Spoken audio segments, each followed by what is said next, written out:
اب جیسے ایک اور اس پہ میں آپ کو وہ ایک دلیل ایک پیش کرتا ہوں.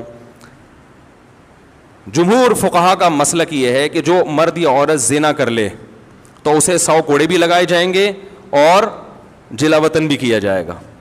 اور اس بارے میں صحیح حدیث ہے, البکر بالبکری جلد 100 وتغریب عام.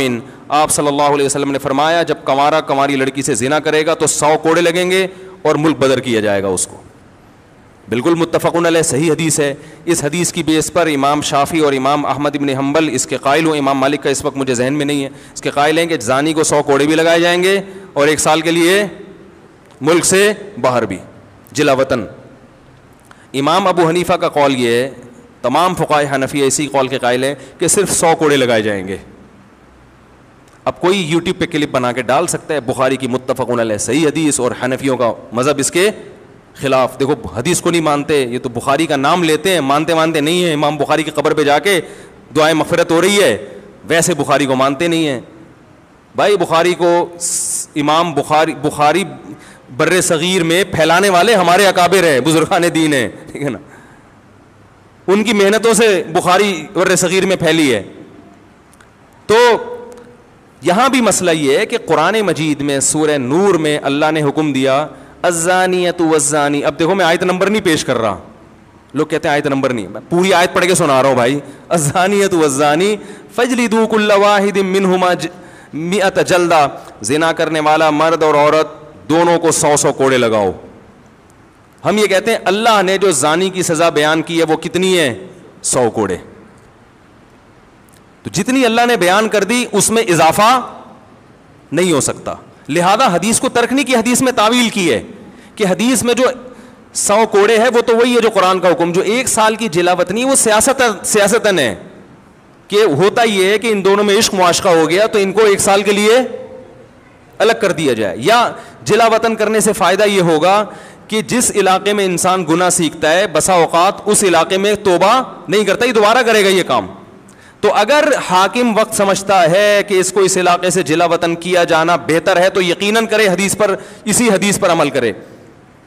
لیکن اگر وہ یہ سمجھتا ہے کہ ان کو جلا وطن کرنے سے فائدے کے بجائے نقصان ہوگا تو پھر وہ جلا وطن نہیں کرے گا. پھر اس میں حدیث کی مخالفت نہیں ہے, اس لیے نہیں ہے کہ حدیث اس کو شامل ہی نہیں ہے. حدیث صرف ان لوگوں کو شامل ہے جن کو جلا وطن کرنے میں فائدہ ہو رہا ہو, تو یہ حدیث کی مخالفت نہیں ہو رہی ہے. اور وہ یہ بیان کرتے ہیں بسا اوقات جب کسی کو جلا وطن کر دیا جائے خاص طور پہ عورت کو, تو اس کے پاس کمانے کا کوئی ذریعہ نہیں رہتا, وہ پھر زنا ہی کو پیشہ بنائے گی. اس میں تو بالکل مصلحت کے خلاف ہے کہ اس کو آپ جلا وطن کر دیں. اب اسی بیس پر حنفیہ کو اہل رائے بھی کہا گیا کہ یہ رائے کو دخل, بھائی یہ رائے قرآن و حدیث کو سمجھنے میں ہے, قرآن حدیث کی مخالفت میں نہیں ہے. کہتے ہیں ان کو تو اہل رائے کہتے ہیں, اہل رائے کہتے ہیں.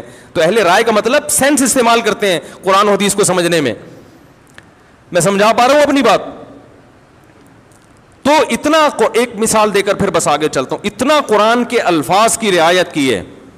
یہاں ایک کوئی اشکال یہ کر سکتا ہے کہ حدیث قرآن ہی کی تو تشریح ہے, تو یہاں جب حدیث کو نہیں لیا تو اس کا مطلب قرآن کو بھی نہیں لیا. بھائی تشریح ہے جب قرآن کی آیت میں ابہام ہو, اجمال ہو. جہاں قرآن کی آیت میں اجمال ہے نا, یہ ابہام ہے, سمجھ میں نہیں آ رہا, وہاں حدیث کو لیا ہے. اور وہاں پھر امام حنیفہ نے ضعیف حدیث کو بھی لیا ہے. بات آ رہی ہے سمجھ میں؟ پھر یہ بھی نہیں دیکھا کہ صحیح حدیث ہو, کہا کہ نہیں مل رہی تو ضعیف کو لے لو, اپنی رائے سے کہ بہتر ہے کس کو لے لو. جیسے قرآن میں آتا ہے وَامْسَحُوا بِرُؤُوسِكُمْ, تم اپنے سر کا مسح, سر کے ساتھ مسح کرو, سر کے ساتھ. تو ساتھ کا لفظ بتا رہے کہ پورے سر کا مسح کرنا واجب نہیں ہے, کچھ حصہ ہے. اب کچھ حصہ کیا ہے اس کو قرآن ڈیفائن نہیں کر رہا. اب بھائی کتنی مقدار, جب تک پورے سر کا تو ثابت ہو رہا ہے کہ نہیں ہے, اب کتنی مقدار ہے اس کے بارے میں کوئی نہ حدیث ملتی ہے نہ قرآن کی آیت ملتی ہے, تو کچھ بھی نہیں مل رہا. اب اپنی رائے سے کہتے ہیں کہ 1/3 2/3, اپنی رائے اس وقت استعمال کی جائے گی جب قرآن و حدیث میں دور دور تک کوئی اشارہ بھی نہ مل رہا ہو. تو امام صاحب کہتے ہیں اشارہ مل رہا ہے. وہ اشارہ کیا ہے؟ حدیث میں آتا ہے کہ مغیرہ ابن شعبہ رضی اللہ تعالیٰ عنہ فرماتے ہیں ان نبی صلی اللہ علیہ وسلم اتا سبات قوم فبال وتوضأ ومسح على ناصیتہ. آپ صلی اللہ علیہ وسلم ایک جگہ تشریف لے گئے, وہاں آپ نے پیشاب فرمایا اور وضو کیا اور اپنی پیشانی پر مسح کیا آپ نے. کس پر مسح کیا؟ پیشانی پر. اب اس حدیث کی بیس پر امام احمد بن حنبل کہتے ہیں پگڑی اگر پیشانی پر ہو نا, وہ پگڑی بھی تھی, تو یہ بھی مسح کافی ہے. اور بعض فقہا اس کے قائل ہیں, یعنی حدیث کے ظاہر کو لیا. امام صاحب کہتے ہیں قرآن کیا کہہ رہا ہے؟ سر کا مسح ہوگا, پیشانی نہیں. تو حدیث میں انہوں نے تعویل کی کہ یہاں پیشانی سے مراد پیشانی کے بقدر, کیونکہ بعض دفعہ مضاف کو حذف کر دیا جاتا ہے کلام میں. آپ کہتے ہیں میری گاڑی پنچر ہو گئی ہے, تو گاڑی کا ٹائر پنچر ہوا ہوتا ہے. آپ کہتے ہیں میں 3 پلیٹیں کھا گیا, حالانکہ پلیٹیں نہیں کھائی ہوتی, پلیٹ کے اندر جو بریانی ہوتی ہے وہ کھائی ہوتی ہے, آپ نے شارٹ کٹ میں پلیٹ کو کیا کر دیا؟ حذف. تو ہم کہتے ہیں کہ راوی نے اصل میں یہ بتانا چاہ رہا تھا مقدار ناسیہ پر مسح کیا. مقدار کا لفظ راوی گول کر گیا کہ بھئی سب سمجھ جائیں گے, تو مقدار ناسیہ 1/4 بنتا ہے. تو انہوں نے کہا کم از کم 1/4 سر کا مسح کیا ہے؟ ضروری ہے. اب کوئی پاگل اٹھ کے بولے کہاں سے نکالا 1/4 مسح, کہاں سے نکالا؟ بھائی پورا تمیز سے بیٹھ کے آمنے سامنے بات کرو گے تو ہم بتائیں گے یہاں سے نکالا. صحیح ہے نا. ایک دفعہ میرا جماعت المسلمین سے کوئی بحث ہو رہی تھی, انہوں نے کہا یہ جو امام حنیفہ نے نکالا ہے مسئلہ حنفیوں نے کہ 1 درہم جو ہے نا, جو ہتھیلی کی کھائی, اس کے بقدر نجاست جب تک اتنی نہیں پھیلے گی تو کپڑا ناپاک نہیں ہوگا, اس سے کم نجاست کیا ہے؟ پاک ہے. 1-2 قطرے اگر پیشاب کے شلوار پہ لگ گئے تو وہ نماز ہو جائے گی. یہ کہاں سے نکالا ہے؟ اور وہ بڑا پروپیگنڈا کر رہے تھے, جماعت المسلمین کے تھے, یہ کہاں سے نکالا؟ قرآن میں تو آتا ہے وَثِيَابَكَ فَطَهِّرْ, اپنے کپڑوں کو پاک رکھیں, بار بار ہے نا قرآن میں.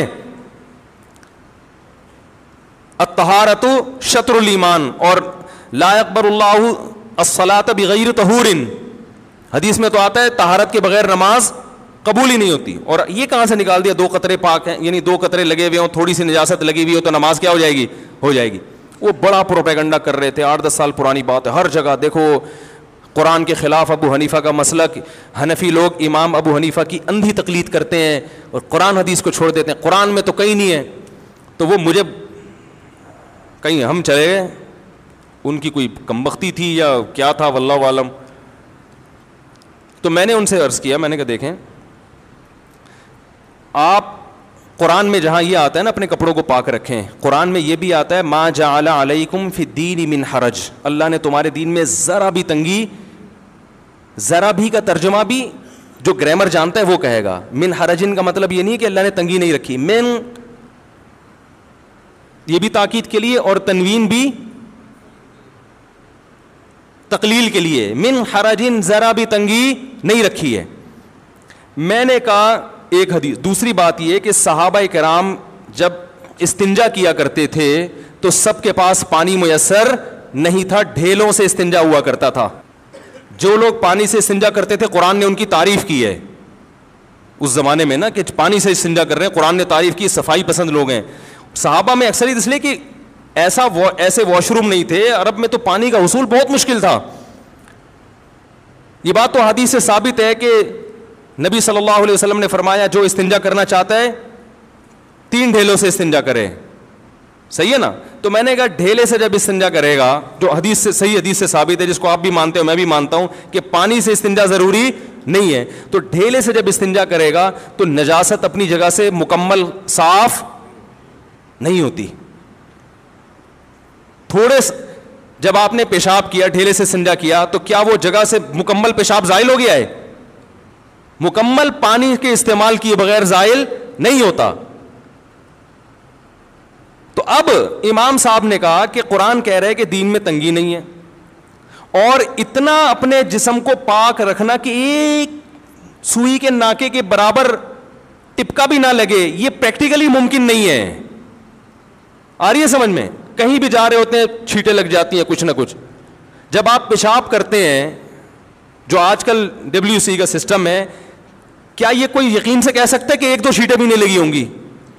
کچھ نہ کچھ تو ہوتا ہے.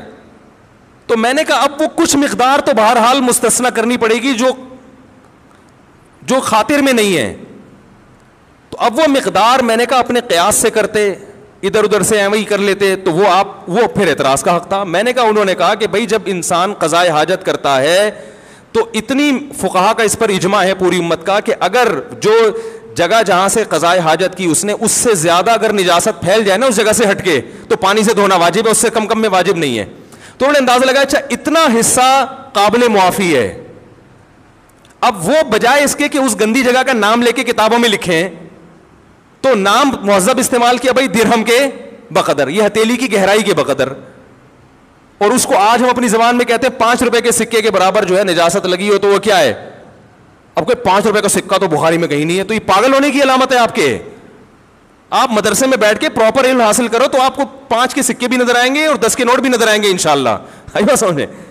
تو انہوں نے یہاں سے نکالا ہے کہ شریعت نے صرف ڈھیلے سے استنجا کافی سمجھا، حالانکہ وہ جگہ پاک نہیں ہوتی. پتہ چلا اتنی نجاست شریعت میں قابل معافی ہے. تو اس کی تعبیر مہذب انداز سے کی، بھائی ہتھیلی کی گہرائی کے بقدر، یا یہ کہ درہم اتنا سا سکہ ہوا کرتا تھا اس کے بقدر. تو میں نے کہا آپ بتا دو اگر یہ دلیل غلط ہے تو پھر آپ بتا دو کتنی نجاست، تھوڑی نجاست معاف ہے، یہ تو پوری امت کا اجماع ہے. اور یہ تو آپ بھی جب تنہائی میں بیٹھ کے غور کرو گے نا آپ بولو گے بھائی ایسا نہیں ہو سکتا کہ ایک چھینٹا بھی نہ پڑے. ٹھیک ہے نا. آپ بھی کہو گے یار یہ تو نہیں ہو سکتا، ناممکن ہے. تو آپ بھی کچھ نہ کچھ مقدار کو معاف کراؤ گے. میں نے کہا ہم فتویٰ اس کے خلاف دے دیتے ہیں کہ بھئی 1 درہم والی جو انہوں نے مثال دی ہے کہ 1 درہم نجاست لگ جائے تو وہ غلط ہے. تو آپ جو پھر وہ مقدار بتاؤ گے قرآن و حدیث کی روشنی میں ہم اس پہ فتویٰ دے دیں گے انشاءاللہ. نہ آپ بتاتے ہو نہ ابو حنیفہ کے بتائے ہوئے کو صحیح قرار دیتے ہو. اس کا مطلب ہے کہ آپ صرف انگلی توڑنے کے لیے پیدا ہوئے ہو. صحیح ہے نا. امت کے دلوں میں شکوک و شبہات، وسوسے، فرقواریت، امت کو لڑوانا، اس کے علاوہ آپ کا دنیا میں کوئی کام نہیں ہے. تو ایسے درجنوں مثالیں ہیں، درجنوں. یہ تو میں نے چند دی ہیں. تو اس لیے اس پروپیگنڈے سے متاثر ہونے کی چنداں ضرورت